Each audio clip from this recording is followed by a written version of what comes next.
A guerra na frente oriental apresentou muito mais mobilidade do que no oeste.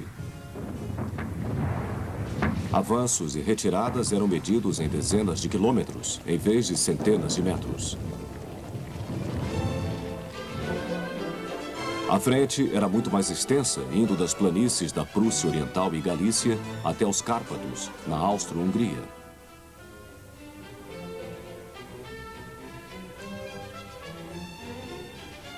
Três impérios estavam diretamente envolvidos. A Alemanha, que havia se unificado como nação há pouco mais de 40 anos, era liderada pelo ambicioso Kaiser Guilherme II.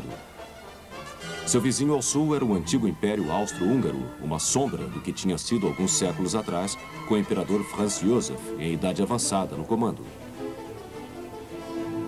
Opondo-se a eles havia o vasto Império Russo. Era governado pelo czar, o aristocrático, mas inseguro Nicolau II.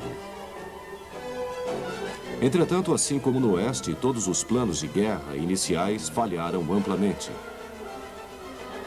Os grandes, mas pesados exércitos russos haviam planejado atacar em duas direções, partindo do reduto polonês. Ao norte, eles destruiriam os alemães na Prússia Oriental antes de avançar para Berlim, ao mesmo tempo que surpreenderiam os exércitos austríacos na Galícia.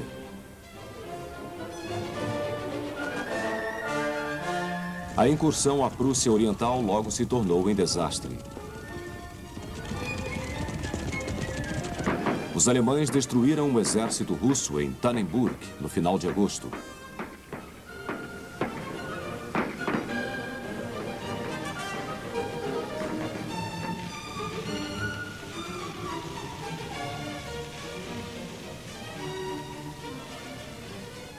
E também mandaram outra tropa com graves baixas para o rio Niemen.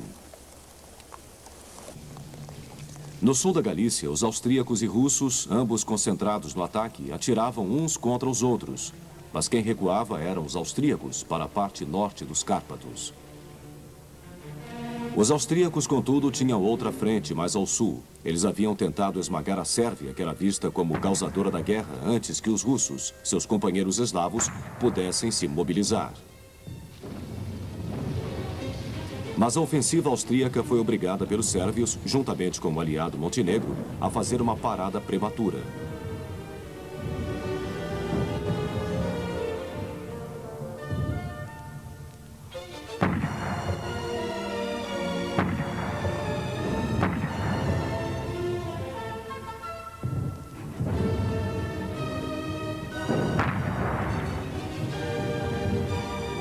Após um outono de ataque e contra-ataque, os sérvios acabaram forçando os austríacos a se retirar, atravessando o Danúbio antes do fim do ano.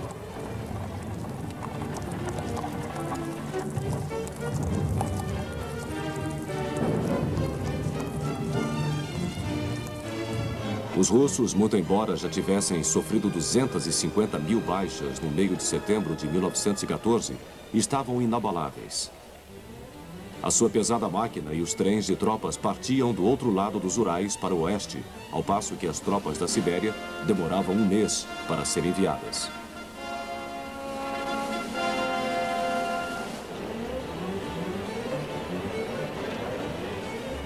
O comandante russo, o grão-duque Nicolau, tio do czar, e visto aqui com ele, decide atacar a Silésia, encorajado pelos franceses.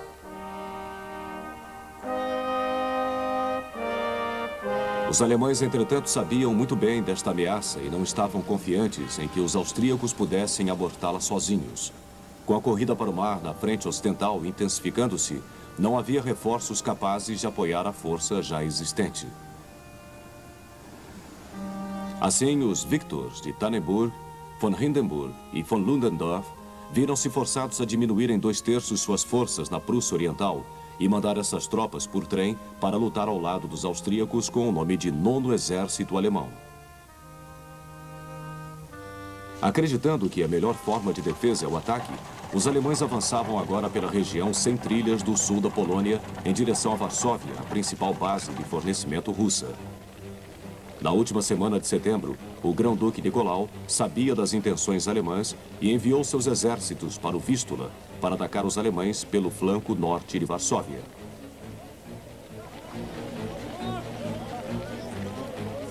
Após atravessar o Vístula em 9 de outubro, os alemães já se encontravam próximos de Varsóvia.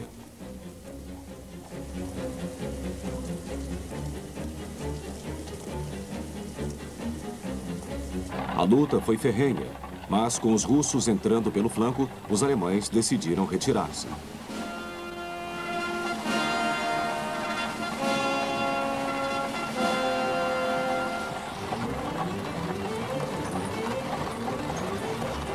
Os russos tinham avançado mais uma vez até a Prússia Oriental, mas apesar da fraqueza das defesas alemãs, não continuaram a avançar com o mesmo entusiasmo que tinham mostrado em agosto e logo pararam. Enquanto isso, os austríacos atacavam também mais ao sul. Em 5 dias, tinham conseguido tomar a fortaleza de Przemysl, mas as defesas do rio San conseguiram deter maiores avanços para leste.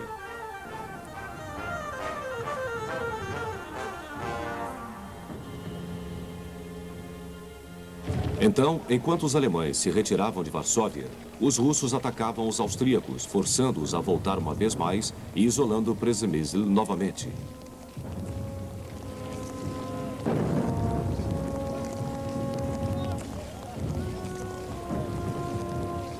Animados pelo sucesso, os russos retomaram a preparação para o ataque à Silésia, mas assim como antes de Tannenburg, a vulnerabilidade das comunicações por rádio permitiu que os alemães soubessem do plano russo.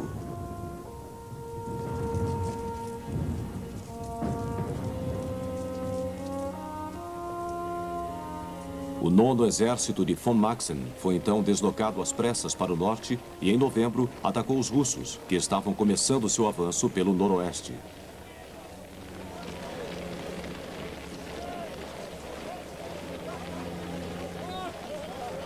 Na Batalha de Lodz, que se seguiu, cada um dos lados tentava cercar o outro numa luta desesperada.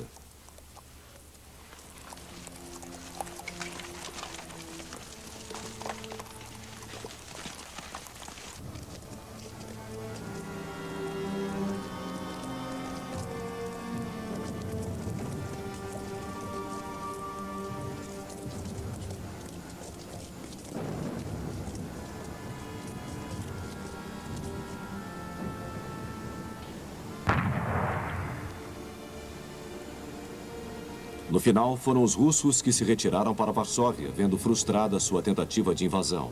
Os alemães e austríacos sofreram cerca de 130 mil baixas, enquanto os russos tiveram 150 mil de seus homens capturados. Ambos os lados pararam para tomar fôlego, e 1914 ia chegando ao fim.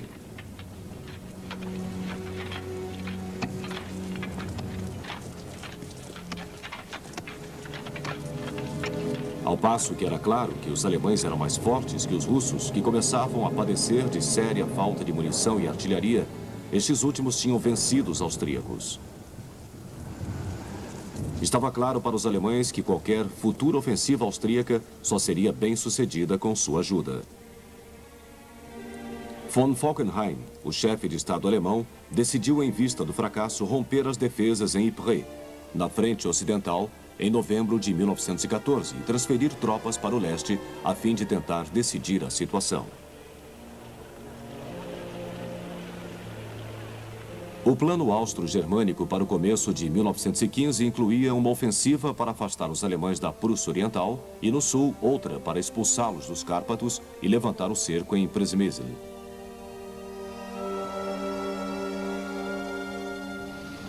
A ofensiva nos Cárpatos foi iniciada no meio de janeiro. Sem ter feito muito progresso por causa da neve alta, a ofensiva foi interrompida em menos de 2 meses. O resultado foi que a guarnição austríaca de Przemysl foi forçada a se render em março. Isso permitiu liberar tropas russas, usadas para recuperar o terreno perdido nas montanhas.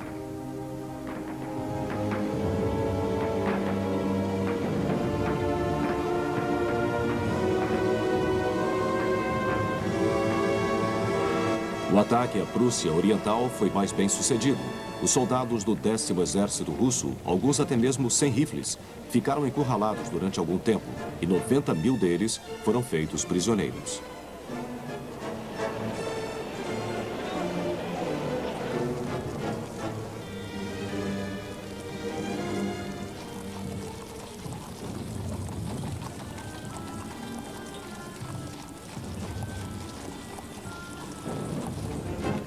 Mas os russos mostraram notável perseverança, trazendo outro exército que contra-atacou, detendo a ofensiva.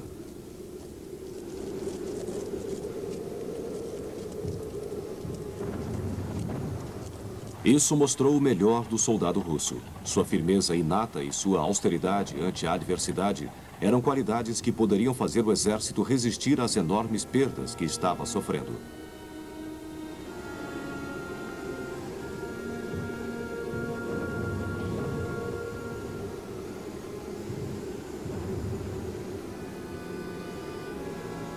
Os impérios centrais agora estavam num dilema quanto ao que fazer em seguida.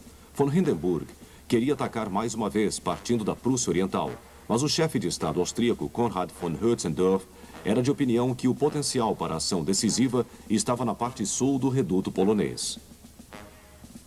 Von Falkenhayn, visto aqui à esquerda, arbitrou em favor da proposta austríaca, deixando o plano de Hindenburg relegado à mera operação subsidiária. Era nisso totalmente apoiado pelo Kaiser. Enquanto esse frustrante e sangrento exercício era encenado, 2 outros teatros de operações haviam sido abertos. Após muita insistência alemã, a Turquia, sob o comando de um idoso sultão, entra na guerra.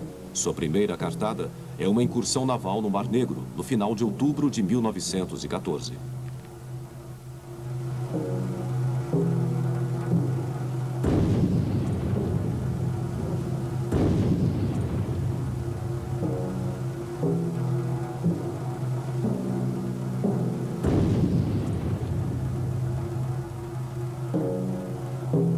Os turcos também tinham concebido um plano para invadir o Cáucaso e provocar uma revolta na Geórgia.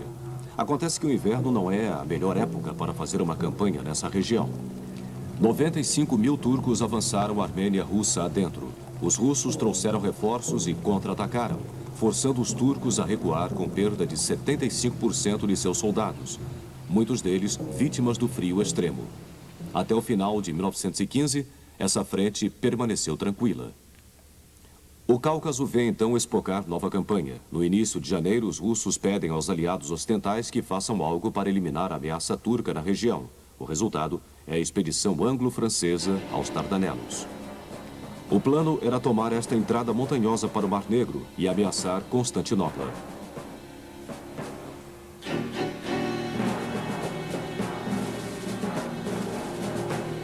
Durante fevereiro e março de 1915, apenas navios foram usados para forçar a entrada pelos estreitos até o Mar Negro, mas eles acabaram sendo derrubados pelas minas.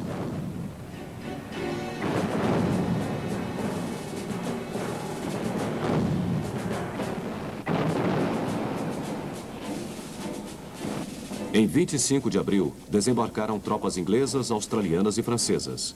Apesar do número de perdas, elas conseguiram consolidar algumas posições.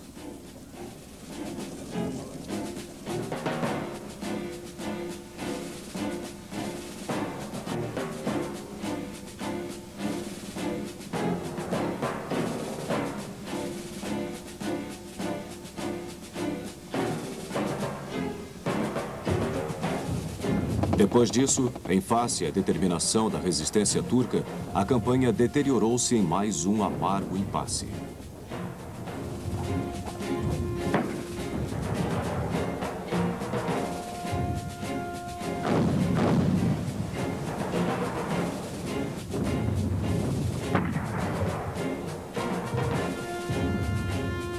O sacrifício feito especialmente pelas tropas australianas e neozelandesas em Galípoli seria visto mais tarde como a definitiva maturidade de seus 2 países. O calor e as péssimas condições sanitárias causaram muitas doenças. Embora fossem enviadas mais e mais tropas, o impasse não pôde ser resolvido.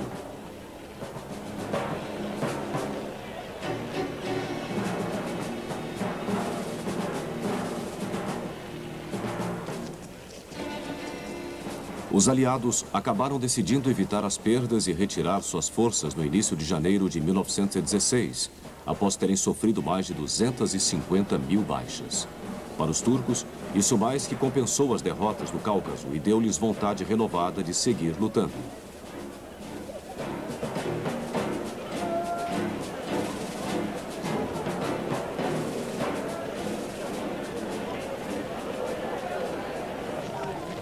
Em maio de 1915, mais uma nação entra na guerra, a Itália, que, concentrada em anexar o sul do Tirol, região em grande parte de língua italiana, declara guerra à Áustria. Começa então uma luta longa e exaustiva nas montanhas do nordeste da Itália, terreno que favorece muito as tropas na defesa. Esse tipo de combate demonstrou a importância dos howitzers, que podem disparar em ângulos bem abertos, necessários para atacar posições nas montanhas. Tropas de esquiadores foram muito usadas por ambos os lados. Aqui se vê uma patrulha austríaca.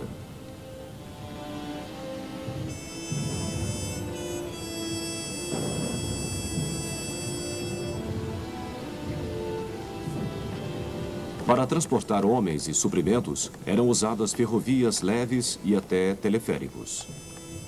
Muitas vezes, armas especialmente projetadas para as montanhas eram carregadas, desmontadas, até os picos mais altos, para lá combater o inimigo.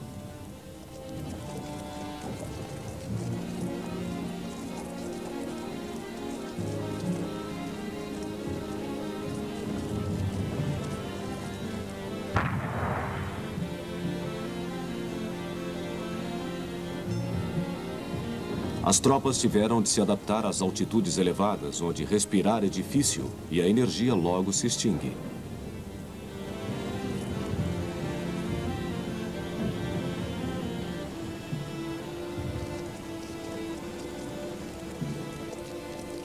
Ainda assim, a luta era frequentemente intensa.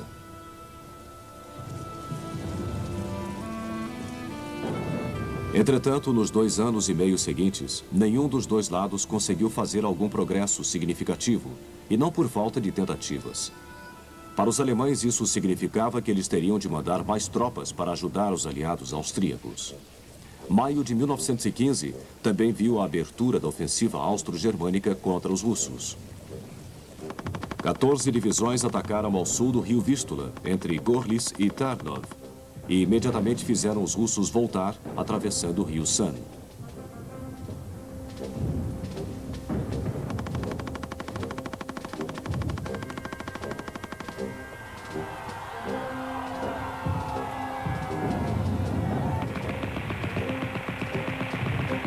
Lemberg caiu e Przemysl foi recuperada. Desta, de tão disputada no ano anterior, sobravam pouco mais que ruínas.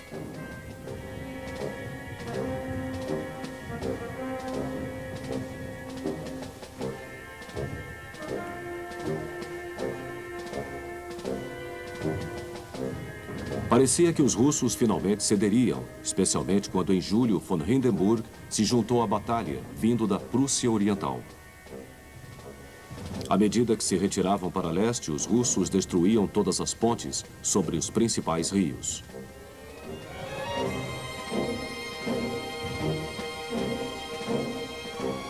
Isso provou ser um grande desafio para os engenheiros alemães. Era imperativo que as pontes fossem consertadas ou substituídas rapidamente para manter o avanço. Assim, os engenheiros trabalharam dia e noite.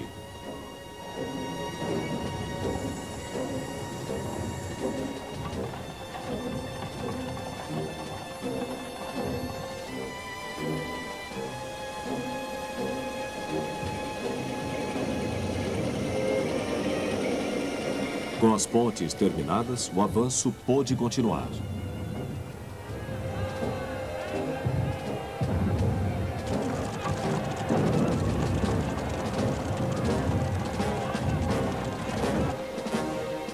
Novamente, as perdas foram maciças para os russos. Finalmente, em 5 de agosto, os alemães entraram em Varsóvia, que se tornou a sede do governo para a ocupação alemã da Polônia.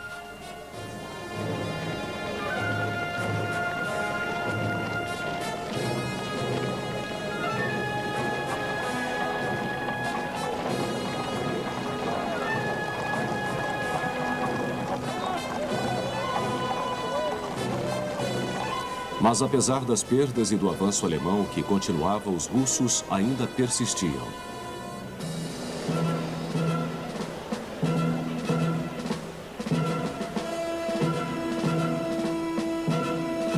Ainda assim, estava claro que o alto comando estava sem ideias. O czar resolve então tomar o comando pessoalmente.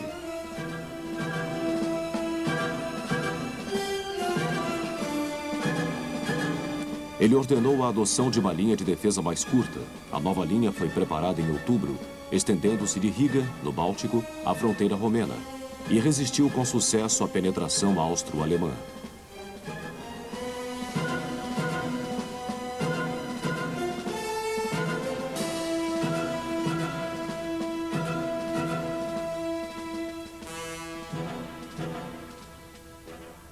Após a desastrosa invasão austríaca da Sérvia em 1914, os Balcãs ficaram tranquilos durante a maior parte de 1915.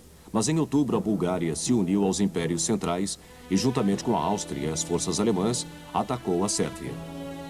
Essa decisão oportunista do rei Ferdinando da Bulgária, visto aqui, foi a gota d'água para a Sérvia. Confrontados com uma superioridade numérica avassaladora, os sérvios foram forçados a se retirar e seu país foi ocupado. Os austríacos, então, se voltaram para Montenegro e para a Albânia, ocupando ambos no início de 1916.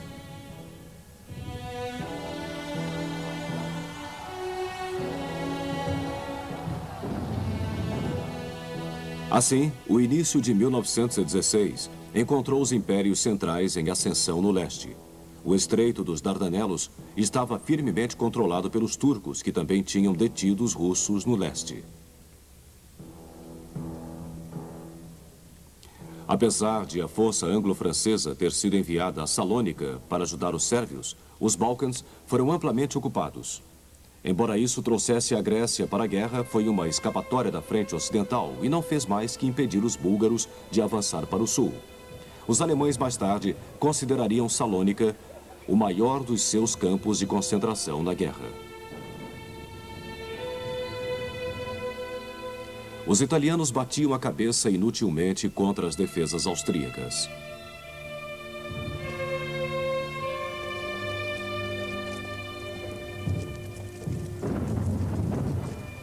Os russos tinham perdido muito do seu território e tinham sofrido mais de 2 milhões de baixas em 1915.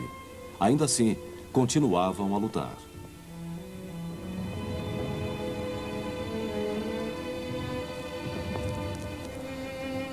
Para restaurar a sorte aliada, em 1916 foram ordenados ataques pelos franceses e ingleses no oeste, e também pelos italianos e russos. Ao mesmo tempo, os alemães, satisfeitos com seu sucesso no leste em 1915, decidiram concentrar sua atenção no oeste. Entretanto, janeiro de 1916 viu uma ofensiva russa contra a Armênia turca. Os russos fizeram muito uso do robusto camelo nativo das estepes asiáticas e também empregado pelos mongóis em suas incursões pela Europa 700 anos antes.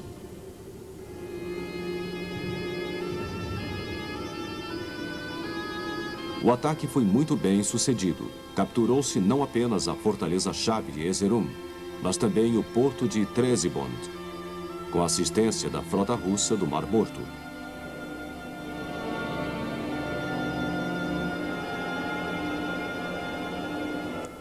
Os turcos sofreram ainda mais quando tentaram uma contraofensiva. Somente aquelas formações que tinham lutado nos Dardanelos tiveram desempenho digno de algum crédito. No outono, já tendo sofrido o suficiente, os turcos voltaram à defensiva. Um novo general russo, Alexei Brusilov, assumiu o comando da principal ofensiva de 1916. Ele reconheceu que uma enorme vantagem dos impérios centrais era sua ampla rede de ferrovias, que lhes permitia deslocar rapidamente suas reservas para qualquer ponto ameaçado.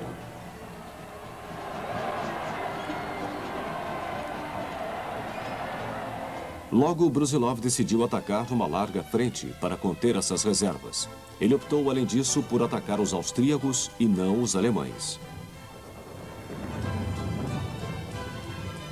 Os cuidadosos preparativos incluíam trincheiras cavadas a quase 70 metros das fileiras austríacas e a construção de enormes abrigos subterrâneos para proteger as reservas da artilharia. No final de maio, todos os preparativos russos estavam terminados. A única dúvida era se o exército russo, que já havia sofrido demais, e mesmo o povo russo, teriam determinação para sustentar mais uma ofensiva.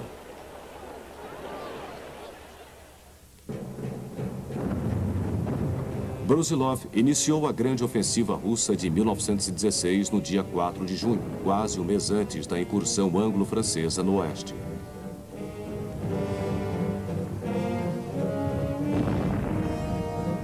Apesar dos crescentes e ferozes contra-ataques, os austríacos logo tiveram um grande buraco aberto em sua defesa, e os russos avançavam sem parar em direção aos Cárpatos, ao sul, e ao rio Bug, no norte.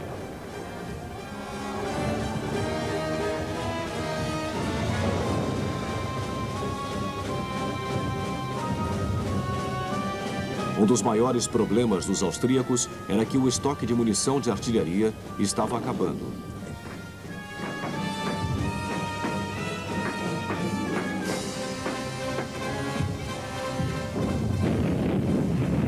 Assim, pela primeira vez, as armas russas superavam as de seus oponentes.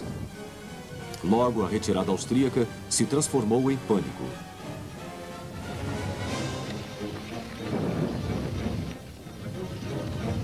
Muitos foram feitos prisioneiros e parecia que os exércitos austríacos estavam à beira do colapso.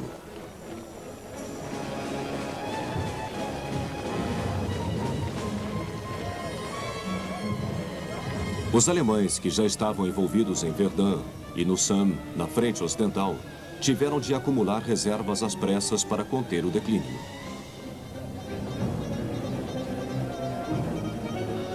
Encorajados pelo sucesso de Brusilov, a Romênia declarou guerra aos impérios centrais no final de agosto, uma decisão fatal. Enquanto os romenos se mobilizavam, a ofensiva russa padecia de falta de reservas e de suprimentos. Os alemães atacaram o flanco norte do reduto russo, e embora eles tivessem sido controlados, Brusilov resolveu que a sua posição era demasiado vulnerável e voltou para o ponto de partida. No começo de setembro, as forças alemãs, austro-húngaras e búlgaras se voltaram para uma isolada Romênia. Ela tinha um exército de cerca de 500 mil homens, que não era mal equipado, mas sofria com a péssima qualidade do seu corpo de oficiais, embora os homens estivessem muito dispostos a lutar.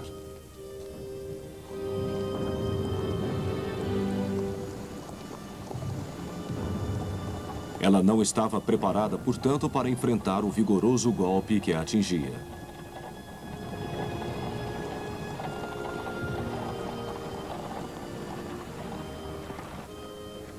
Os impérios centrais, com sua comunicação mais eficiente e suas tropas robustecidas pela batalha, provaram ser mais fortes.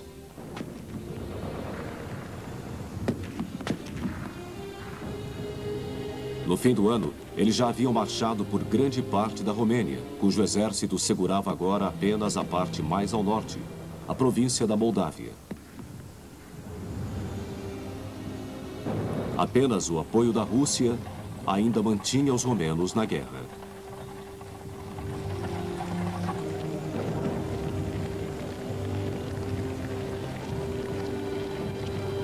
A ofensiva de Brusilov tinha mostrado que os russos podiam lutar bem se devidamente organizados. Mais uma vez, o soldado russo mostrou sua bravura e resistência.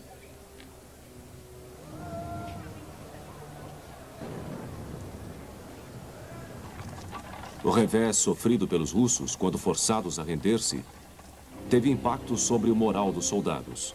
Era difícil aceitar a perda do território que tinha sido capturado com o custo da vida de tantos de seus camaradas. Milhares estavam enterrados na Prússia Ocidental, na Galícia e nos Cárpatos. Muitos outros sofriam em campos de prisioneiros na Áustria e na Alemanha, onde, sem receber notícia alguma de casa, podiam apenas esperar impotentes a guerra terminar. Seu único conforto era que, ao menos, estavam vivos.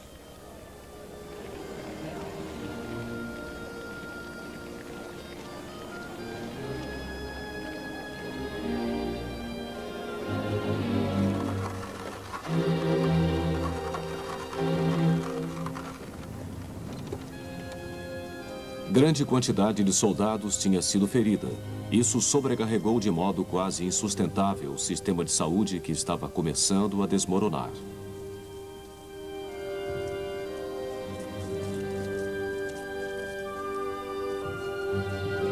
O exército russo corria o perigo de cair aos pedaços. Apenas uma atenção quase maternal por parte do comando poderia manter sua capacidade de luta.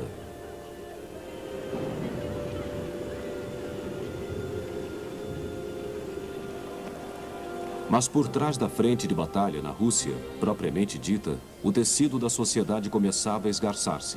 A economia estava arruinada. A indústria, exceto a de suporte direto à guerra, tinha parado. O sistema de transporte também entrara em colapso. Sem avistar um término próximo para os combates, o povo russo começava a se desesperar. Isso era ainda agravado pelos efeitos paralisantes do inverno russo, que tornava a vida muito mais difícil de suportar.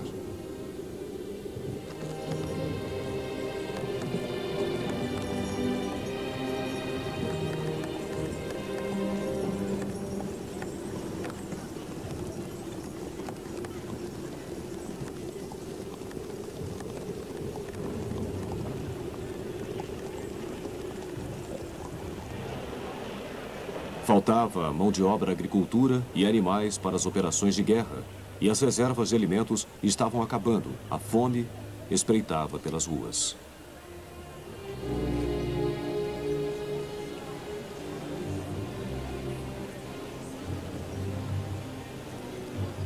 O resultado de tudo isso foi um crescente número de ataques e questionamentos quanto à condução da guerra. Os bolcheviques e outros revolucionários abanavam o fogo do descontentamento com jornais e panfletos. Especialmente a marinha russa lhes fornecia terreno fértil, já que muitos meses no porto em relativa inatividade geraram tédio e descontentamento. Com efeito, no outono houve motins das frotas no Mar Báltico e no Mar Morto.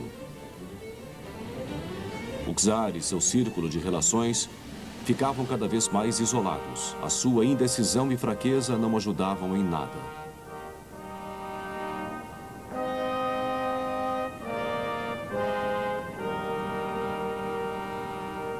Mesmo aqueles que tinham estado mais próximos a ele ficavam cada vez mais irritados com a maneira como sua esposa, a czarina, cuja determinação era mais forte que a do marido no que dizia respeito a assuntos de Estado, era influenciada pelo seu sinistro guru, Rasputin.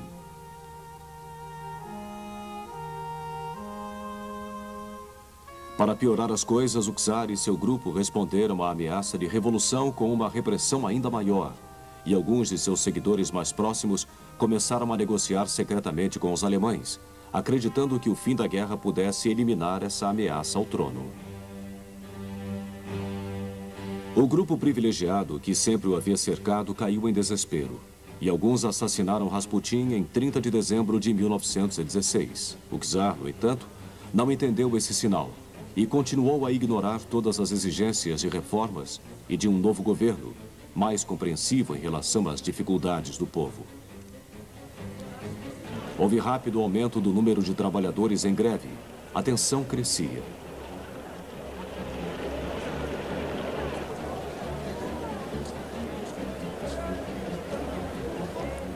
No início de março, o parlamento russo, a Duma, reuniu-se em meio a vociferantes manifestações. O czar, que tinha ido para o quartel-general na frente de batalha, ordenou o uso da força para controlar a agitação e fechar a Duma.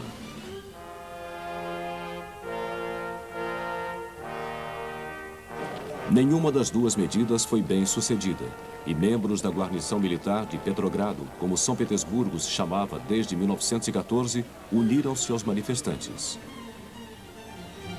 A Duma formou um comitê provisório para tentar restaurar a ordem. Ao mesmo tempo, um novo órgão nascia, o Soviete dos Deputados, dos Trabalhadores e Soldados de Petrogrado, dedicado a formar um parlamento baseado no sufrágio universal, igualitário, secreto e direto. O czar fez uma tentativa de voltar para Petrogrado de trem, mas foi impedido pelos revolucionários. Então, totalmente isolado, o czar aceitou que só tinha uma opção: abdicar.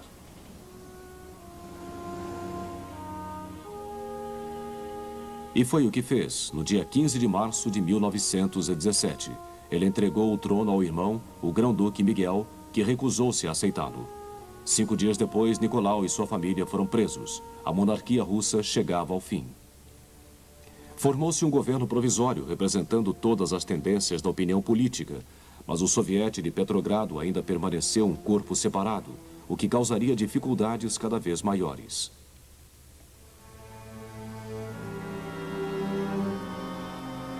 O governo era contrário ao uso da força para controlar a inquietação popular e preferia usar a persuasão.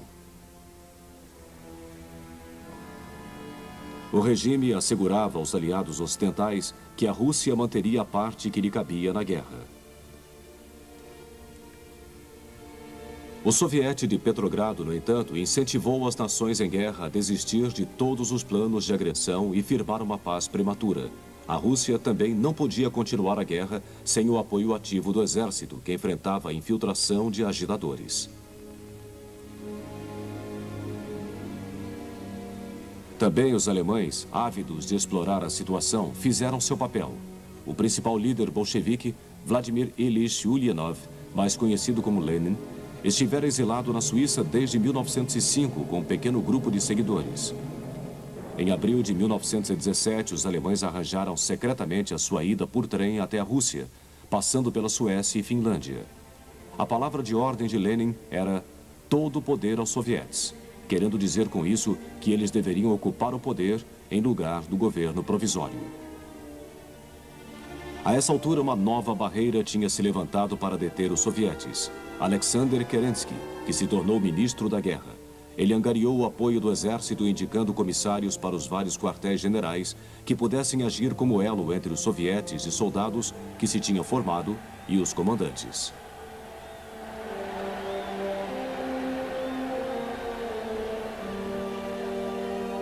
Além disso, convidou Brusilov, que comandara a ofensiva do verão de 1916, para ser comandante-chefe. Os dois planejavam uma grande ofensiva usando as formações militares menos desafetas. A ideia era invadir a Galícia mais uma vez com ataques ao norte e ao sul do rio Dniester. Juntando todo e qualquer tipo de arma existente, conseguiram-se mais armas e munição do que em todas as ofensivas russas anteriores. Não fizeram muito mais que isso. Os austríacos e os alemães sabiam muito bem que o ataque iria acontecer. De fato, era assunto corriqueiro em Petrogrado.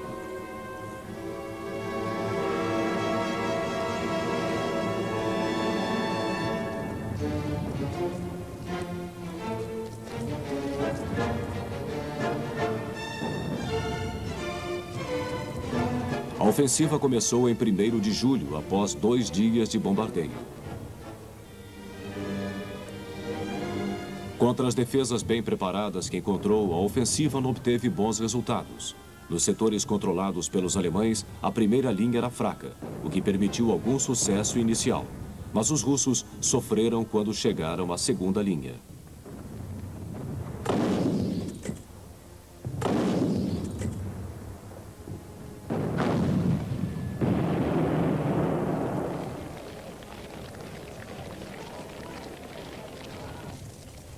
Ao sul do Dniester, a defesa austro-húngara era menos eficaz e os russos conseguiram abrir uma brecha entre 2 exércitos. Mas pelo meio de julho, já tinham sido detidos em todas as partes. 3 dias depois, os russos enfrentaram uma contraofensiva. Com o ataque alemão, a frágil estrutura que Kerensky conseguira reunir entrou em colapso. Suas tropas fugiam em pânico, muitas delas desertando. E somente se recuperaram quando alcançaram a antiga fronteira com a Áustro-Hungria. Batalhões da morte especiais recolhiam os desertores e depois os executavam a tiros ou enforcavam. Por causa dessas e de outras medidas draconianas, os russos puderam impedir qualquer avanço austro-germânico. Esse desastre serviu para aumentar a agitação civil. Em Petrogrado, Lenin tentou um golpe em julho.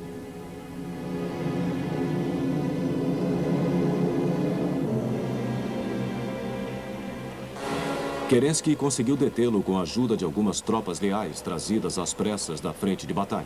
Lenin foi forçado a se esconder na Finlândia, enquanto Kerensky encabeçou o governo provisório.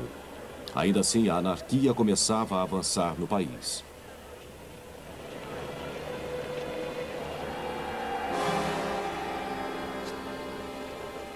Confrontado com a situação do país, que rapidamente se deteriorava, Kerensky voltou-se para o general Kornilov, que foi indicado para comandante em chefe em substituição a Brusilov. Kornilov apenas apoiaria Kerensky se este estivesse preparado para decretar severas medidas contra a agitação civil e militar.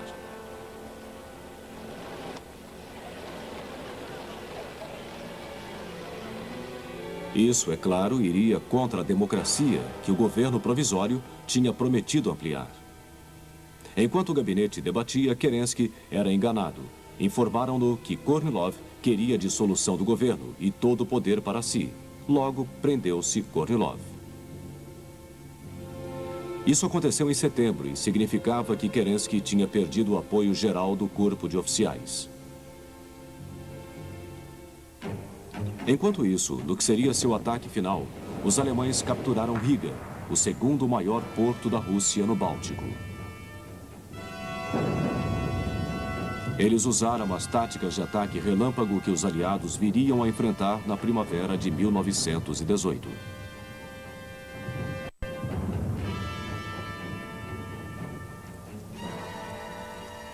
Depois que Riga já estava controlada, os alemães suspenderam a marcha à espera do que se sucederia.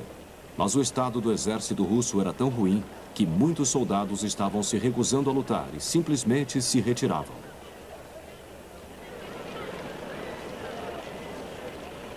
Lenin e os bolcheviques estavam à espreita e reconheceram que o crescente isolamento do governo provisório estava criando um vazio no poder.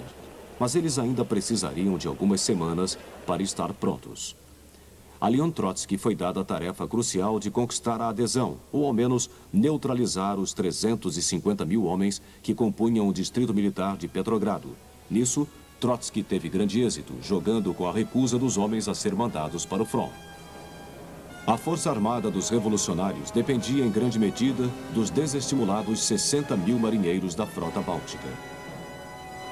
Em 30 de outubro, Lenin retornou clandestinamente da Finlândia. Formou-se um comitê revolucionário militar que enviou comissários para cada regimento e navio.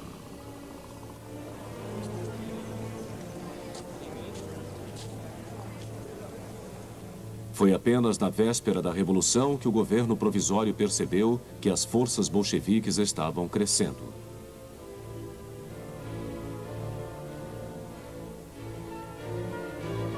O cruzador Aurora, ancorado no rio Neva, que atravessa Petrogrado, recebeu ordens de voltar à base de Kronstadt para impedir que suas armas fossem usadas pelos revolucionários. Ambos os lados corriam para tomar as pontes que conectavam as ilhas sobre as quais Petrogrado tinha sido construída. No final do dia 6 de novembro, eram os revolucionários que tinham o controle da maior parte delas. Eles também ocuparam o posto de telégrafo e importantes estações de trem. Tudo estava pronto para a revolta que começaria no dia seguinte. No dia 7, ainda cedo, Kerensky começou a telefonar agitadamente para conseguir mais tropas das guarnições afastadas, especialmente cossacos, que eram conhecidos por ser anti-bolcheviques. No entanto, seu moral estava tão baixo quanto o das outras unidades, e a resposta foi lenta. Enquanto isso, os revolucionários tomavam pontos chaves na cidade.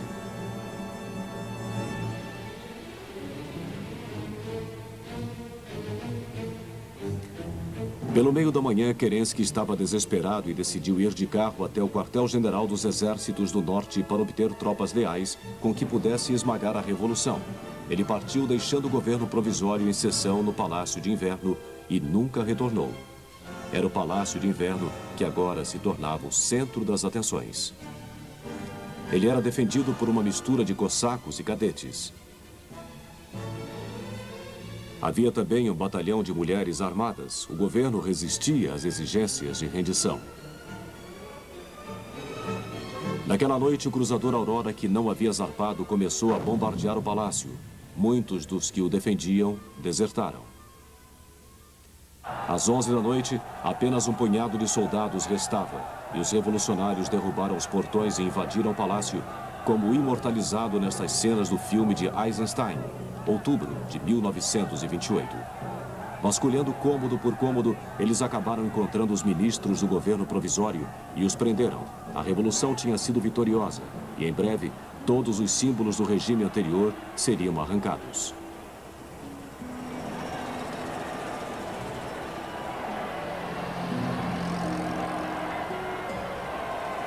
Alguns dias depois, Moscou também sucumbiu, mas na maior parte das outras cidades, os revolucionários falharam. Seria necessária muita luta para ter o país sob seu controle. Enquanto isso, a Rússia ainda estava em guerra com os impérios centrais.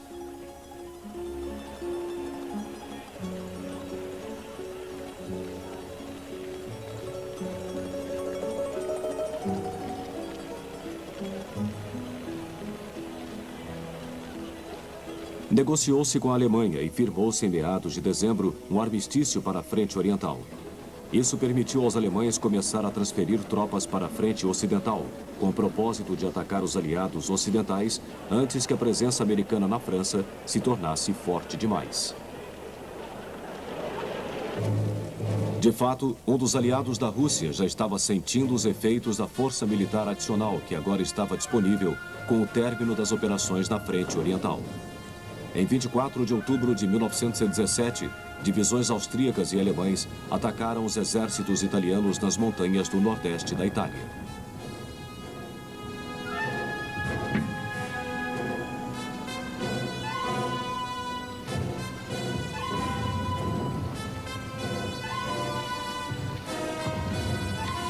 Os italianos tinham estado sob tensão cada vez maior, desde as pesadas baixas que sofreram durante os ataques frustrados das 2 semanas anteriores.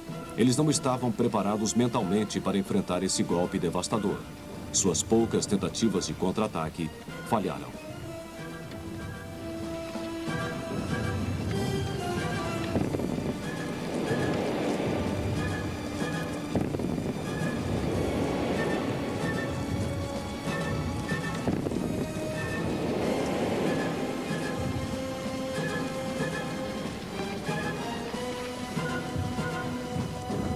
Logo, os austríacos e os alemães passaram por suas principais defesas.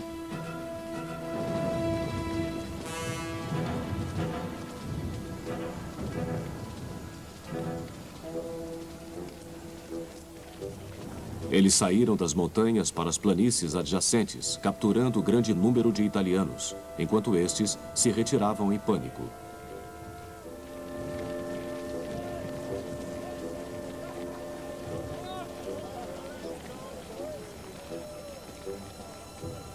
Foi somente quando alcançaram Rio Piave, a apenas 24 quilômetros de Veneza, que os italianos conseguiram estabilizar a situação. Em resposta aos apelos desesperados dos italianos, os ingleses e os franceses se viram forçados a enviar 11 divisões da França para ajudá-los. Na Rússia, as duras perdas sofridas de 1914 a 1917 tornavam a paz imperativa.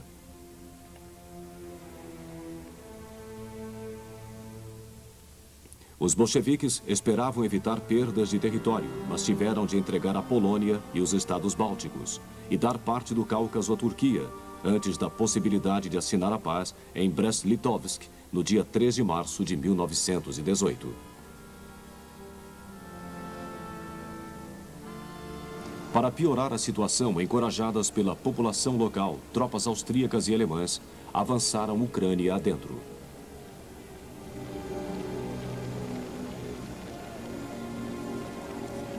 Conhecida como o celeiro da Rússia, esta região pressionava por manter-se independente de Petrogrado e, com efeito, assinou o Tratado de Paz em separado com os impérios centrais, que logo a ocuparam inteira. A Romênia também foi forçada a se render. À medida que as tropas russas se retiravam, tornavam-se conscientes da humilhação que essa paz representava.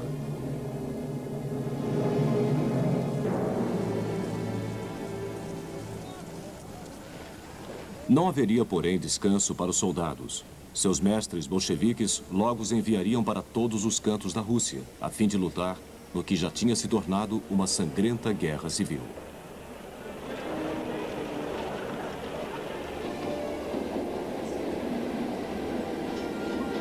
Os aliados ocidentais tinham feito considerável esforço em apoio ao governo de Kerensky. Os ingleses e os franceses começaram a enviar suprimentos através de 2 portos no norte, Arkhangel e Murmansk, para ajudar os elementos anti-bolcheviques.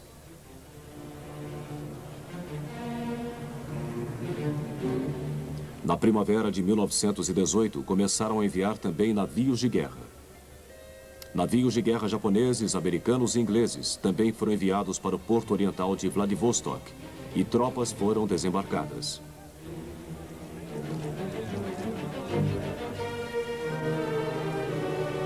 Esse era o começo da intervenção aliada, que daria nova dimensão à Guerra Civil Russa.